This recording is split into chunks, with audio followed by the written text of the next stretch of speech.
સુરત શહેરમાં Udhna railway station ઉપર આગામી છઠ પૂજા અને દિવાળી તહેવાર નિમિત્તે ઓવરક્રાઉડિંગ વ્યૂહાત્મક આયોજન કરતી પશ્ચિમ રેલવે વડોદરા પોલીસ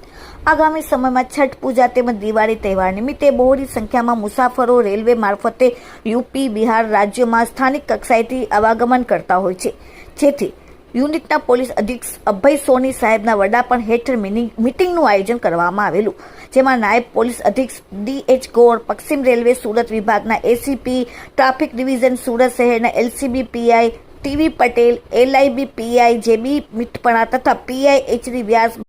મહેન્દ્રપુરા પોલીસ સ્ટેશનના PI સાથે એન્જિનિયરિંગ ડિપાર્ટમેન્ટના અધિકારીઓ તેમજ તમામ સ્ટેશન અધિકારીઓની અધ્યક્ષતામાં ઉધના CMO સુરત કમર્શિયલ વિભાગના અધિકારીઓ ઉપસ્થિત રહેલ, જેમાં ભવ્ય મીટિંગનું આયોજન કરવામાં આવ્યું હતું, જેમાં મુસાફરો માટે ફર્સ્ટ એડ કિટ, એમ્બ્યુલન્સની સુવિધા સાથે anti exit point, holding area, crowd management, traffic area management, મુસાફરોની સલામતી અને સુરક્ષાની સુવિધા, માઇક્રોફોન, મેગાફોન, વિવિધ પ્લેટફોર્મ ઉપર રાખવા માટેની સુવિધા વગેરે વિશે મીટિંગમાં વાતચીત કરવામાં આવેલી.